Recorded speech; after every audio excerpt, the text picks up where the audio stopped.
राधा किशन दम्मानी। आपने सुना तो होगा कि कोई भी एज बड़ी नहीं होती है अगर आप कुछ भी नया स्टार्ट करने जा रहे। Age is just a number, इस तरह हमने बहुत बार बहुत चीज़ों में सुना होगा। अब आज जिस शख्सियत के बारे में मैं आपको रूबरू करवाने वाला हूँ वो इसी बात की एक गवाही देते हैं that yes, age is just number. दोस्तों, जिस एज में लोग सेटल होने की बात करते हैं वो सोचते हैं कि यार मैं कितने जल्दी फैमिली चालू कर लूँ, ज़्यादा बड़ा रिस्क नहीं ले सकता। उसी एज में इस शख्स ने अपने करियर का पिवट किया था, करियर को चेंज करने की कोशिश करी थी और ये एज थी 32 की। जी हाँ, 32 की एज में राधा किशन दम्मानी जी का लाइफ का टर्निंग पॉइंट था, बिकॉज उसी समय उन्होंने डिसीजन लिया था शेयर बाज़ार में फ्रेश स्टार्ट करने के लिए। तो ये उन लोगों के लिए पहला जवाब है जिन लोगों को लगता है कि 30s या 40s में अगर आ गए तो हम बहुत लेट हो गए। आज के समय पे ये 4th रिचेस्ट व्यक्ति हैं। जी हाँ, वे $29.4 बिलियन का नेटवर्थ। हालांकि काफ़ी सारे वीडियोस इनके ऊपर बने हुए हैं जिसमें इनके द्वारा दी गई मोटिवेशनल चीज़ों के बारे में बताया गया है, but most of the videos cover करते हैं इनका second half in the sense जो इनने एवेन्यू सुपरमार्ट या डीमार्ट बनाया उस समय के। आज के इस वीडियो में हम जानेंगे कि उसके पहले क्या सीन था। दोस्तों, 32 की एज में जब मैक्सिमम लोग करियर चेंज से डर रहे थे, राधा किशन दम्मानी जी ने फॉर्मल एंट्री ली शेयर बाजार में। इससे पहले वो बॉल बेयरिंग बेचते थे बिकॉज उनके पिताजी का भी यहीं पे थोड़ा बहुत इंटरेस्ट था। बाद में इनके पिताजी ब्रोकर बने थे और दुर्भाग्यवश जब एट द एज ऑफ 32, जब ये 32 के थे, उनके पिताजी का देहांत हो गया था और इसी कारण से ही was forced to come into stock market. अब इसे शायद किस्मत कह लो या जो लोग कहते हैं कि लिखा हुआ था इनके नसीब में इधर आना, तो बिकॉज इनके पिताजी इनके बड़े भाई के साथ काम करते थे जो खुद एक ब्रोकर थे, तो उनको समझ में आया कि यार इतने सारे इश्यूज़ के बाद अब हमें हमारे छोटे भाई की ज़रूरत है who can actually help to grow the broking business, और इसीलिए राधा किशन दम्मानी जी ने यहाँ पे उनको ज्वाइन किया। दोस्तों, ब्रोकर का काम संभालते संभालते उन्हें एक चीज़ समझ में आ गई दैट यार ब्रोकिंग के बिजनेस में पैसा तो है, दलाली में बिजनेस में पैसा तो है, बट उतना नहीं है जितना एक स्पेक्यूलेटर कमा सकता है, जितना एक इन्वेस्टर कमा सकता है और जितना एक ट्रेडर कमा सकता है। और इसलिए कहीं ना कहीं वो इंक्लाइंड होने लग गए थे और उनका इंटरेस्ट जगने लग गया था स्पेक्यूलेशन से। एक दिन वो रिंग में गए और उन्हें ring in the sense BSE का जो रिंग होता है जहाँ ट्रेडिंग होता है वहाँ पर गए और उन्हें एक चेहरा दिखा जिसको देख के वो आसपास के लोगों को देखने लग गए और सारे लोगों की एक मिक्स्ड फीलिंग थी। कोई उनको देख के खौफ से देख रहा था और कोई रिस्पेक्ट से देख रहा था, और ये एक मिक्स्ड फीलिंग थी, मतलब एक डर भी था, एक रिस्पेक्ट भी था, जो राधा किशन दम्मानी जी को ठीक बाकी लोगों के जो आसपास थे, ट्रेडर्स या जॉबर्स कहते थे जिनको उस समय पे, उनके आंखों में दिखने लग गया था। उन्हें एक बात तो क्लियर हो गई कि ये शख्स जो सामने खड़ा हुआ है, जिसके हाथ उठाने पे लोग इधर उधर घूम रहे हैं, इसका कुछ तो इधर इन्फ्लुएंस है और ये कुछ तो एक सॉलिड इंसान है। और यहीं पर वो एक फ्लैशबैक पे जाते हैं और उनको याद आता है जब उनके अर्ली 20s में, जब वो छोटे थे, उस समय वो कभी कभी अपने पिताजी के साथ, राधा किशन जी, रिंग में आते थे और उस समय पे भी इसी शख्स को देखते थे। उस समय पे वो इतना पावरफुल नहीं बना था शख्स, लेकिन हाँ, उस समय पे भी वो स्किलफुल ज़रूर थे। वो देखते थे किस प्रकार से ये व्यक्ति हमेशा बेयरिश बेट्स लेता है, बेयरिश मतलब सेल के बेट्स लेता था, खरीदता नहीं था। और ये कोई और व्यक्ति नहीं, ये मनु मानिक थे। जी हाँ, the big bear of Dalal street, या फिर कह सकते हैं द किंग कोबरा जिसको कहते हैं of the Dalal street, Manu Mundra या मनु मानिक। कहीं ना कहीं राधा किशन दम्मानी जी के जहन में, दिमाग में इनके लिए ऑलरेडी काफ़ी ज़्यादा रिस्पेक्ट आ चुकी थी और मन ही मन ये मनु मानिक को अपना गुरु मानने लगा। जैसे द्रोणाचार्य वाले केस में होता है, वैसे ही माइंडफुली इन्होंने अपने मेंटर को मान लिया था। और स्वाभाविक सी बात थी कि शेयर बाज़ार को सीखने के लिए सबसे बढ़िया तरीका होता है जो बेस्ट है उसी से सीखा जाए। और उनको ये समझ में आ गया था कि the only and only person who has been respected by all the people, सारे ब्रोकर्स जिसकी रिस्पेक्ट करते थे ऑन द स्ट्रीट, वो कोई और नहीं, मनु मानिक था। और मनु मानिक जी उन्हें अपनी शरण तो गलत वर्ड होगा, लेकिन अपनी मेंटरिंग में ले लेते हैं उनको कि भाई ठीक है। स्टार्टिंग के कुछ ईयर्स ये केवल मनु मानिक को कॉपी करते हैं ताकि उन्हें एक दो चीज़ें समझ में आने लग गई कि भाई खौफ बना रहना चाहिए लेकिन सिंपल भी रहना चाहिए, साथ में इन्फ्लुएंशियल रहो बट सही मौके पे ही शेयर्स को शॉर्ट करो। ऐसे नहीं अंधाधुन हर बार आप शॉर्ट करते रहें, तभी आपसे लाखों और करोड़ों बन सकते हैं। और ये सारी चीज़ों को फॉलो कर करके उन्होंने वेब से भी काफ़ी सारे पैसे बनाना शुरू करे थे। इसी समय जब वो मनु मानिक को नोटिस कर रहे थे तो उनको मनु मानिक की एक स्ट्रैटेजी समझ में आई। मनु मानिक क्यों इतना शॉर्ट करके पैसा बना रहे थे, उन्हें ये क्रैक करा। वो इसलिए था क्योंकि उस समय पे जो भी लोग लॉन्ग ट्रेड करते थे या फिर बाय करते थे शेयर्स, वो करीब करीब 20 to 30% के इंटरेस्ट या ब्याज में लेकर लॉन्ग्स बनाते थे। ये सारे बुल्स बहुत ज़्यादा पॉजिटिव और ऑप्टिमिस्टिक रहते थे और उनको लगता था कि बाजार गिरेगा नहीं और उनका पैसा हमेशा बनेगा। मनु मानिक को ये चीज़ पता थी कि बिकॉज ये लोग इंटरेस्ट और लोन के थ्रू आए तो इनके दिमाग में हमेशा एक प्रेशर रहेगा कि हम कितने जल्दी हो सके रिटर्न निकाल सकें और इंटरेस्ट का पेमेंट निकाल सकें।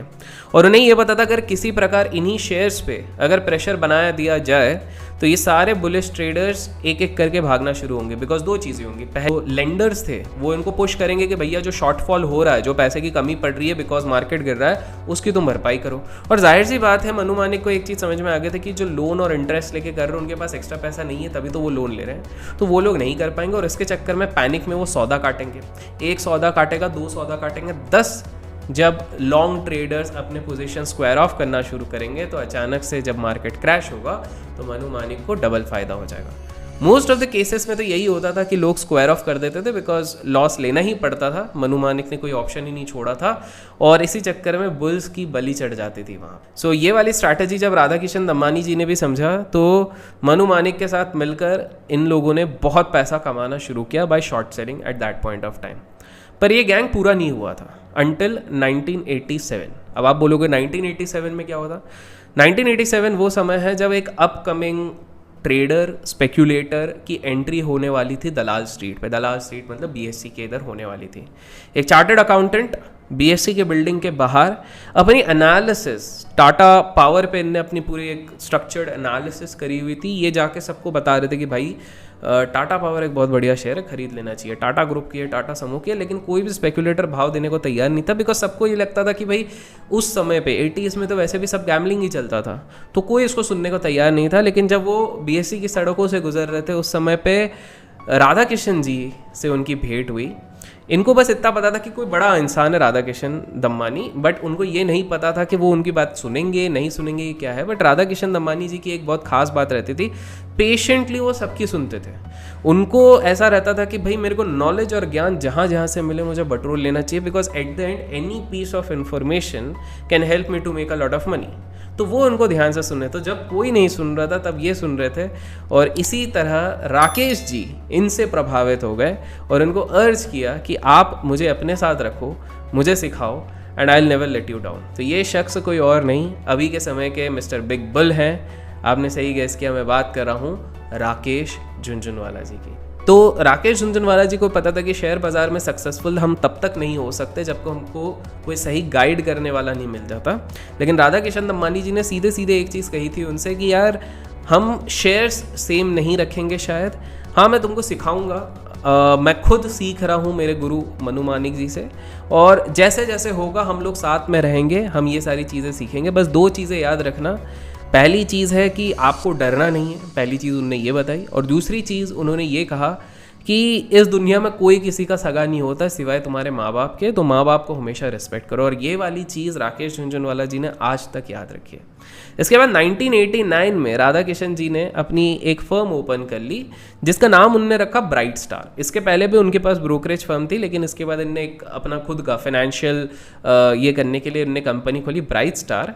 इसके बाद उन्होंने यहाँ पर इन्वेस्ट करके, इन्वेस्ट तो गलत वर्ड हो गया, ट्रेड करके करोर्स का एम्पायर बनाया। मतलब with in a short span of 2 to 3 years उन्होंने काफ़ी करोड़ों रुपए कमा लिए। एक चीज़ उनके लिए आसान हो जाती थी बिकॉज मनु मानिक जहाँ पर अपना सौदा बनाते थे इनको ब्लाइंडली वहाँ पर बनाना रहता था, तो आधा पैसा तो वहीं पर बन गया था।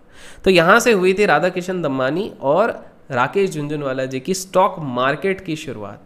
अब आप सोच रहे होंगे कि इनकी आगे की पारी कैसे चली।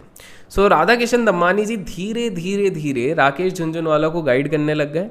राधा किशन जी ने एक अहम चीज़ अपने मेंटर मनु मानिक से सीखी थी और वो ये थी कि जब भी आप रिंग में जाओ तो हर कोई शोर शराबे पे लगा हुआ है। एवरी जॉबर, एवरी ट्रेडर कुछ ना कुछ हल्ले गुल्ले में लगा है, ये खरीद ये बेच, ये खरीद ये बेच।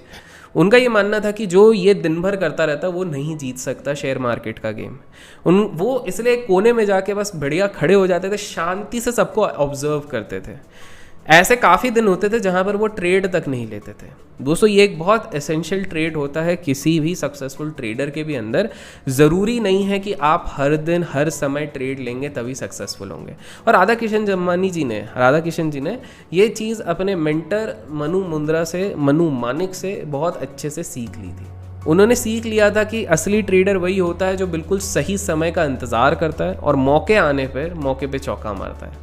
काफ़ी दिन जब हो जाते थे, जब राधा किशन जी कोई सौदा नहीं लेते थे, अचानक से जब उन्हें कोई मौका मिलता था तो वो मौका नहीं गवाते थे और उस समय पे वो धनाधन, उस समय ज़्यादातर तो वो शॉर्ट ही लेते थे, तो वो धनाधन शॉर्ट उस हिसाब से लेते थे। कारवा कुछ इसी प्रकार से चलता रहा और राधा किशन जी ने जो स्टार्टिंग के 2 से 3 साल ब्रोकिंग का काम किया था वो करीब करीब थोड़ा साइडलाइन होने लग गया, बिकॉज स्पेक्यूलेशन या ट्रेडिंग से वो काफ़ी ज़्यादा पैसा कमाने लग गए। और फिर उनने अपना सिग्नेचर मार्क तक बना लिया था। वो अपनी एक वाइट शर्ट और वाइट पैंट पहनकर हमेशा से रिंग में जाते थे और इसी चक्कर में उनका नाम वाइट मैन पड़ गया था। बिकॉज उनकी एक ब्रांड आइडेंटिटी बन गई थी, तो कहीं ना कहीं कुछ लोग रिस्पेक्ट भी करने लग गए थे उनको रिंग में, अदर देन मनु मानिक, कि यार ये एक बंदा है जो आता है, बहुत दिनों तक ट्रेड नहीं करता, 2-4 ट्रेड लेता है, मतलब आज के समय में बोल सकते हैं हाई रिस्क रिवॉर्ड वाले ट्रेड, और उस पर पैसे बना के चल जाता है। राधा किशन जी उस समय पर अवेलेबल जो बदला सिस्टम होता था, या फिर आप इन शॉर्ट कह लो लेवरेज का सिस्टम होता था जिसमें 100x तक का लेवरेज था, उसका खूब फ़ायदा उठाते थे। इनफैक्ट अर्ली 90s में ही उनने कहीं 100 करोड़ों के ऊपर, हंड्रेड्स ऑफ करोड्स वहाँ पर बना लिए थे यूजिंग शॉर्ट सेलिंग एंड ये। लेकिन अब इस कहानी में एक ट्विस्ट आने वाला था। माना जाता है कि उस समय मनु मानिक की BSE में पूरी तरह से चलती थी और वो जहाँ हाथ उठा देते थे वहाँ पर ट्रेडिंग हॉल्ट हो जाती थी, जहाँ इशारा कर देते थे वहीं पे स्ट्राइक हो जाती थी। कंपनीज़ के डायरेक्टर भी मनु मानिक के इशारों पे ही सिलेक्ट होते थे। मतलब अगर कोई कंपनी का डायरेक्टर सिलेक्ट होने वाला, मनु मानिक ने कह दिया नहीं, मतलब नहीं।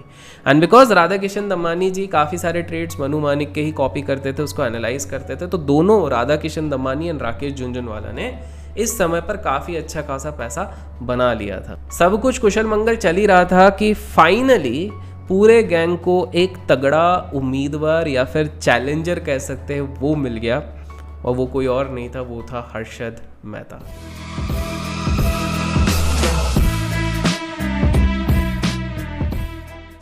हर्षद मेहता और उनकी पूरी स्कैम सीरीज़ पे तो अपनी एक पूरी प्लेलिस्ट है। अगर आप लोगों ने अभी तक चेक नहीं किया तो डोंट वरी, मैं प्लेलिस्ट का लिंक डिस्क्रिप्शन में डाल दूंगा, आप जाके चेक कर सकते हैं किस तरह केतन पारेख ऑपरेट करता था, किस तरह से हर्षद मेहता करते थे। मैं डिस्क्रिप्शन और पिन कमेंट भी कर दूंगा। सो हर्षद मेहता ने ठान लिया था कि यार वो मनु मानिक एंड गैंग को ना पूरा उनका राज तोड़ना है, क्योंकि बहुत समय से ये लोग राज कर रहे हैं और मनु मानिक का जो पूरा गैंग है वो शॉर्ट करता है। तो हर्षद मेहता ने क्या शुरू कर दिया, वो उसके क्लाइंट्स और बाद में बैंक्स के पैसों से उन्हीं सभी स्टॉक्स जहां पर मनु मानिक और उसकी गैंग शॉर्ट सेलिंग करती थी उनको गिरने से बचाते ही नहीं थे, बट ऑल्सो पंप अप करके ऊपर ले जाते थे।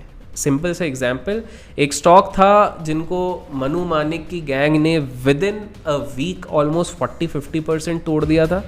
हर्षद मेहता आया, 40-50% रिकवर तो कराया ही, अलग से 100% ऊपर ले गया विद इन अ मंथ।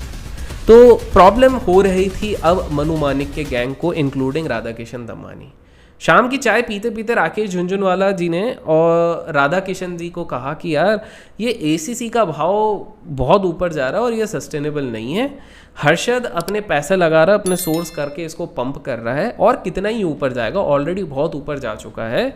तो ये सही समय है कि हम लोगों को यहाँ पर शॉर्ट सेलिंग करनी चाहिए। और तभी वहीं पर एक सेट ऑफ ब्रोकर, जब ये लोग चाय पीते तभी एक सेट ऑफ ब्रोकर्स वहाँ पर पहुँचते, एक ग्रुप बना के, और वो बताते कि भाई साहब ये आपके राज में हो क्या रहा है, ये ACC शॉर्ट कर रहे हैं लेकिन हमारा नुकसान पे नुकसान हो रहा है।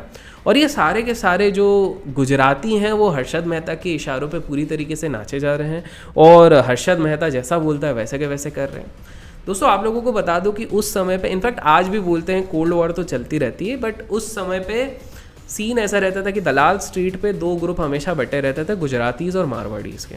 गुजरातीज़ को हमेशा मैक्सिमम टाइम मात मिलती थी in terms of share market speculation, because Manu Manik उस समय पर मारवाड़ीज़ को गैंग को थोड़ा बहुत ज़्यादा सपोर्ट करते थे, इनडायरेक्टली, ओपनली तो ऐसा कुछ नहीं बोला था। प्लस एनीवेज मारवाड़ी ग्रुप थोड़ा जीतता रहता था, बट जब हर्षद मेहता आया तो गुजरातियों का ग्रुप जीतने लग गया था। तो Bombay stock exchange 2 dominating groups में बटा हुआ था, गुजरातीज़ एंड मारवाड़ीज़। तो यहाँ पर अब ये सब कंप्लेन करने आ गए कि मारवाड़ी लोग कि यार भाई सीन ऐसा है कि ये हर्षद मेहता और उसकी पूरी गैंग तो 12 बजा रही है और डिलीवरी के वांदे होने वाले, प्रॉब्लम्स होने वाले, तो आप कुछ इस चीज़ के करो। तो राधा किशन दमानी जी की एक खास बात थी कि वो ओपनली कभी भी अपना सपोर्ट किसी को नहीं दिखाते थे। ऑल्दो जाहिर था कि वो मारवाड़ियों को थोड़ा ज़्यादा सपोर्ट करते हैं, बट वो सबसे बना के रखते थे, जिस पे उन्होंने अपने थर्ड पार्टनर, मतलब राधा किशन जी, राकेश झुंझुनवाला जी और एक था राजू इनका टेक्निकल एनालिस्ट था जो चार्ट्स वार्ट्स देखता था। उन्होंने राजू को कहा कि यार तुम्हारे सोर्सेस से पता करो कि क्या सीन है। और राजू को ही इसलिए कहा क्योंकि Raju was the person in the gang जो खुद गुजराती था और जो गुजराती कार्टेल था उनके साथ इसका उठना बैठना रहता था। तो उसको कहीं ना कहीं इनसाइडर खबरें मिल जाती थी कि गुजराती गैंग एग्जैक्टली कर क्या रही है। ब्रोकर्स की बात सुनते ही राजू ने अपने सोर्सेज निकाले और राजू को कहीं ना कहीं ये चीज़ खबर लग गई कि हर्षद मेहता को एक्चुअली बैंक्स का बहुत पैसा आ रहा है, जिसके दम पे वो बहुत उड़ रहा है और इसी चक्कर में वो बहुत पंप कर रहा है। और ये खबर ऑलरेडी बाकी ब्रोकर्स के थ्रू भी कंफर्म होने लग गई थी। जैसा कोलकाता का एक गैंग था, अजय कायान एंड ग्रुप, उन लोगों ने भी ये चीज़ कंफर्म कर ली कि यस, हर्षद मेहता को पैसा मिल रहा है, वो भी इन सारी चीज़ों को रिक करने के बाद। इस कंफर्मेशन मिलने के बाद राधा किशन जी ने अपना माइंड बना लिया और ब्रोकर्स को आश्वासन दिया कि टेंशन मत लो, मैं अब अपने शॉर्ट्स यहाँ पर ओपन करने वाला हूँ और हर लेवल पे शॉर्ट करूँगा। राधा किशन जी को इतना श्योरिटी था कि एक पॉइंट ऑफ टाइम पे हर्षद मेहता के पैसे रुकेंगे और इसलिए राधा किशन दमानी जी ने और साथ में राकेश जी ने शॉर्ट करना शुरू किया एसीसी के स्टॉक को। राकेश जी ने अपनी पोजीशंस कम रखी, जिस पे राधा किशन जी ने पता करने की कोशिश करी तो उनको पता लगा, क्योंकि इसके जस्ट पहले 3-4 वॉर हो चुके थे बिटवीन हर्षद मेहता एंड राधा किशन दमानी जी के गैंग के, जिसमें कि अनफॉर्चुनेटली मनु मानिक की गैंग हार रही थी। तो कहीं ना कहीं राकेश जी थोड़े से रिस्क मैनेजमेंट और थोड़े से कंजर्वेटिव थे उस समय पे, जिन्होंने इन्हें कहा कि नहीं यार, हर्षद को वो सपोर्ट है, पॉलिटिशियंस का सपोर्ट है, रिंग में गुजरातीज़ का सपोर्ट है और बाहर बैंक्स का सपोर्ट है, तो मैं उतना पोजीशन तो नहीं लूँगा पर लेता हूँ। पर राधा किशन जी इस बार थोड़ा ईगो पे ले लिए थे और इस बार छोड़ नहीं रहे थे। एसीसी 900 रुपये से जब 1000 गया, 2000 गया, 3000 गया, 6000 गया, राधा किशन दमानी जी भी साथ में शॉर्ट करते रह गए। इस तहत तक शॉर्ट कर रहे थे कि अब शॉर्ट करने के लिए उनके पास खुद का कैपिटल और मार्जिन नहीं बचा। याद रखिए 100x लेवरेज के टाइम पर भी ये वाला सीन हो रहा। तो अब राधा किशन दमानी जी ने एक चीज़ तो सोच ली कि अगर मैंने सौदा इधर काटा तो मुझे करोड़ों का घाटा, करोड़ों इन द सेंस मैं ज़ीरो पे आ जाऊँगा, बैंकरप्ट नहीं होऊंगा, ज़ीरो हो जाऊँगा, कुछ नहीं बचेगा। पर अब जब इतना रिस्क लिया है तो मैं ज़ीरो तो नहीं जाऊँगा, इतने 100,000 करोड़ जो भी कमाए हैं उसको मैं ज़ीरो नहीं होने दूंगा। इसलिए वो जाते हैं उस समय पे एक NBFC के पास। मैं तो आप लोगों को बता दूं कि उस समय पे जो नॉन बैंकिंग फाइनेंस कंपनीज थी वो लोग भी लेंड करती थी कोलैटरल के बेसिस पे शेयर बाज़ार के ऑपरेशंस को ऑपरेट करने के लिए। तो ACC ऊपर जाए जा रहा है, राधा किशन जी अपना पूरा क्रेडिट वर्दिनेस लगा के यहाँ पे लोन लेके इसको सेल कर रहे हैं, पर देरी हो चुकी थी। देरी इन द सेंस कि अब NBFC वाले भी इधर सीधे राधा किशन जी को बोल दिए थे कि आपका लिमिट एग्जॉस्ट हो गया है, इसके बाद आप और नहीं कर सकते और आपको इंटरेस्ट सहित ये चीज़ देना पड़ेगा। अब राधा किशन जी टेंशन में थे बिकॉज उनने अपनी लाइफ का पूरा इनकम प्लस लोन सारी चीज़ें ACC को शॉर्ट करने पे लगा दी थी, डिस्पाइट द फैक्ट कि इससे पहले 3-4 सौदे एक आध जीते थे और 3-4 सौदे हारे थे। राधा किशन जी ने राजू से पूछा कि भाई इतना क्यों बढ़ रहा है, तुम्हारे चार्ट के हिसाब से क्या है? तो राजू भी एक ही सेम टर्म्स पे था कि भैया ये चीज़ ओवरबॉट है। और वहीं पे राधा किशन जी को हर्षद मेहता की एक कांड पता लगा। कांड ये पता लगा कि SBI को इनका आखिरी जो इंस्टॉलमेंट लौटाना है वो बाकी है। राकेश झुंझुनवाला जी उस समय पे काफ़ी डरे हुए थे, जिस पे राधा किशन जी ने उनको ये समझाया और ये सीख दी लाइफ की कि भैया जो डर गया सो मर गया। लाइफ में तुम डर के आगे नहीं जा पाओगे तो डेयरिंग रखो, आज नहीं तो कल सारी मुसीबतों का हल हो जाएगा। और यही लेसन राकेश जी ने अपने पूरे लाइफ टाइम अपने साथ बना के रखा और वो अपनी डेयरिंग कभी नहीं छोड़ते थे। इसके बाद इनको दिखा कि भाई इनकी सारे मुसीबतों के ऊपर एक आशा की किरण आई और उन्होंने सोचा कि किसी तरह इस विषय के ऊपर मनु मानिक जी से बात की जाए। मनु मानिक ये और बाकी कोलकाता के कुछ ब्रोकर्स जब जाके मिले तब इन लोगों ने डिसाइड किया कि एक ही तरीका है कि हमें ये न्यूज़ किसी तरीके से रिपोर्ट करनी पड़ेगी और पहुंचानी पड़ेगी न्यूज़पेपर में, ताकि सीबीआई के सामने मामला पड़े। माना जाता है इन लोगों ने एक लोकल न्यूज़पेपर में ये पहले निकालने की प्रयत्न करा, थोड़ा एक कोशिश करी जो कि थोड़ी सी नाकाम रही, और फिर उन्होंने एक मास्टर स्ट्रोक खेला। इन्होंने टिप दिया उस समय के सबसे फेमस न्यूज़पेपर को। माना जाता है कि कुछ पैसे भी दिए गए और उसके बाद ये न्यूज़ पूरी तरीके से तहलका मचाने लग गई। इसके आगे की कहानी आपको पता है कि स्कैम किस तरह से एक्सपोज हुआ। मार्केट में एसीसी के स्टॉक गिरने लगे। मात्र 1 महीने में राकेश जी ने कमा लिया 36 CR के आसपास, और यहीं पे उनसे 10-11 गुना ज़्यादा कमा चुके थे इनके गुरु राधा किशन दम्मानी जी। क्यों? बिकॉज वो तो पूरे ऑल इन थे। बाय द वे, अगर आपने अभी तक राकेश जी का जो हमारा रिसेंट वीडियो है वो नहीं देखा है तो मेक श्योर आप जाके चैनल पे चेकआउट कीजिए, कुछ नया सीखने मिलेगा। पर अब इस इंसिडेंट के बाद राधा किशन जी के दिमाग में एक बात भय बैठ गया था, एक डर बैठ गया था, because he was very close to bankruptcy in this event. In fact उन्होंने अपने कुछ दोस्तों को ये भी कहा कि यार अगर 7 दिन और हर्षद मेहता अपने शॉर्ट्स लेके बैठ जाता तो हम कटोरा लेके सड़क पर आ जाते, हमारे बचने के कोई चांसेस नहीं रहते। हम इस कदर से ब्लाइंडली शॉर्ट थे। वो तो भगवान की गरिमत है कि हमारे लॉसेस भी प्रॉफिट में कन्वर्ट हो गए। जहाँ स्कैम 1992 सीरीज में दिखाया गया कि भाई इसके बाद ही वो लोग इन्वेस्टर बन गए, बट ऐसा नहीं था। राधा किशन जी ने पता लगाया कि उस समय पे फंडामेंटल एनालिसिस कौन अच्छे करते थे, और उनको पता लगा उनके एक गुरु के बारे में, चंद्रकांत संपत। जी हाँ, अगर आप चाहते हैं कि संपत जी पे भी मैं बहुत जल्द एक वीडियो बनाऊँ तो कमेंट्स में आप लिखिएगा झिंगा लाला। जितने ज़्यादा झिंगा लाला दिखेंगे उतने जल्दी उन पे भी वीडियो आएगा। सो राधा किशन जी उनसे तो मिले जहाँ से उन्होंने सीखा किस प्रकार से HDFC में इन्वेस्ट करना है, HDFC बैंक में, फिर उसके बाद VST इंडस्ट्रीज़, ITC, इस तरह के कुछ शेयर्स में उन्होंने कैसे क्या इन्वेस्ट करना है वो चीज़ सीखी। लेकिन ये चीज़ तो थोड़ी बाद में हुई थी। ये कब हुई थी? ये भी हुई थी अर्ली 2000s में। अब वहाँ का भी एक केस है, ध्यान से सुनिएगा। राधा किशन जी ने स्पेकुलेशन अभी पूरी तरीके से छोड़ा नहीं था। 2000-2001 में ज़ोर शोर से ये कर रहे थे, लेकिन अब सवाल उठता होगा कि अचानक से 2000-2001 में ऐसा क्या हुआ कि ये मेन स्ट्रीम मीडिया पे तो वैसे भी नहीं आते थे, पूरी तरीके से गायब हो गए। शेयर बाजार को भी टेम्प्रेरी छोड़ दिया था और अचानक से एवेन्यू सुपर मार्ट जो उनका ड्रीम प्रोजेक्ट था उस पर वर्क करने लग गए, जो कि उन्होंने बहुत ही विशालकाय बना दिया। वेल, मैं आपको बताता हूँ। वो इसलिए बिकॉज 1999 और 2001 तक राधा किशन जी और राकेश जी ने अपने स्पेकुलेशन को ज़ोर शोर से चालू कर दिया था। टारगेट था उनके पुराने दुश्मन हर्षद मेहता का शिष्य केतन पारेख, और उन दोनों को ये उम्मीद थी कि जिस प्रकार से हर्षद मेहता के टाइम पर इन लोगों ने बहुत सारा पैसा बनाया था, उसी प्रकार से केतन पारेख के K10 स्टॉक्स को सेल करके बहुत पैसा बनाएंगे। और बिकॉज केतन पारेख के रैली में मेजरली IT कंपनीज थी, तो इनके रडार पे सारी IT कंपनीज थी। फिर मार्च 23 को माधवपुरा मर्केंटाइल बैंक का स्कैम बाहर आया जो केतन पारेख ने किया था, और ये जैसे ही पब्लिक हुआ तो उनको पता था कि मार्केट में पैनिक होगा।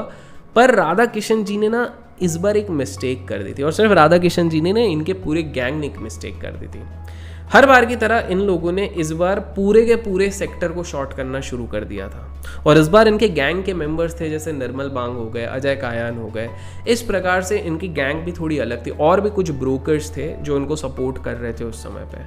तो ये लोग जब शॉर्ट कर रहे थे तो फरवरी 23, 2001 और मार्च 2, 2001 को इनने IT पैक के ना एक जायंट को भी शॉर्ट करना शुरू कर दिया, और वो कोई जायंट कोई दूसरा नहीं था, वो था इन्फोसिस 15 मिनट में 6.5% से ज़्यादा का वॉल्यूम के साथ मैसिव जब फॉल आया, तो ऑब्वियसली बिकॉज इन्फोसिस का एक बड़ा वेट था सेंसेक्स पे, तो सेंसेक्स पे भी इफेक्ट होना था, और जिसके कारण ये मूव नोटिसेबल हो गया। बिकॉज ये नेचुरल मूव नहीं था। 15 मिनट में एक ब्लू चिप स्टॉक अचानक से इतना गिरे जिसके चक्कर में सेंसेक्स में हाहाकारी मच जाए, जो कि एक कोर कंपनी, तो ऑब्वियसली इन्वेस्टिगेशन तो होनी थी, और इसी चक्कर में हमारे रेगुलेटर इनके पीछे पड़ गए। रेगुलेटर्स को लगा कि इस बार फंसी है मछली और इस बार हम जाने नहीं देंगे। रेगुलेटर ने सीधे नोटिस भेजा राकेश जी को, दम्मानी जी को, निर्मल जी को और बाकी सब जो एसोसिएटेड ब्रोकर्स थे उनको। इसके साथ 3 और नोटिसेस निकले, वो थे to cancel the licenses of 3 brokerage, और ये तीनों के तीनों राधा किशन जी के ही ब्रोकिंग थे। मैं उनके नाम बताता हूँ। Dammani shares and brokers private limited, Avenue stock brokers private limited and Maheshwari equity brokers private limited. अब आपको समझ में आया कि एवेन्यू सुपर मार्ट्स का नाम कहाँ से आया और क्यों स्कैम 1992 सीरीज में किसी को महेश्वरी नाम से बुलाया जाता था, बिकॉज उनकी ब्रोकिंग फर्म का भी नाम वो था। एनीवेज, उसी समय नोटिस ये भी जारी किया गया कि बदला सिस्टम को बहुत मिसयूज़ किया जा रहा है, तो उस पर बैन लगाया जाए। मतलब बैन के कारवा शुरू हो गया था रेगुलेटर का, तब से सब बैन ही करते आ रही है। और उसी समय 2 लोग जो यूके की फ़्लाइट कैच करने जा रहे थे, उनको एयरपोर्ट पे पुलिस ने हिरासत में ले लिया। और उसके बाद अरे भाई, सब कुछ आज ही जान लेना है क्या आपको? अगर जानना है कि इसके नेक्स्ट पार्ट में क्या हुआ था और राधा किशन दम्मानी जी का क्या हुआ इसके बाद सीन, तो मेक श्योर इस वीडियो को जितना हो सके आप लाइक कीजिए। हम टारगेट कर रहे हैं 17,000 लाइक्स, 17,000 लाइक्स। अगर ये 17,000 लाइक्स जल्द से जल्द हो जाते हैं तो हम अनाउंस कर देंगे अपना next part. Till then keep learning, keep growing, keep investing and keep trading.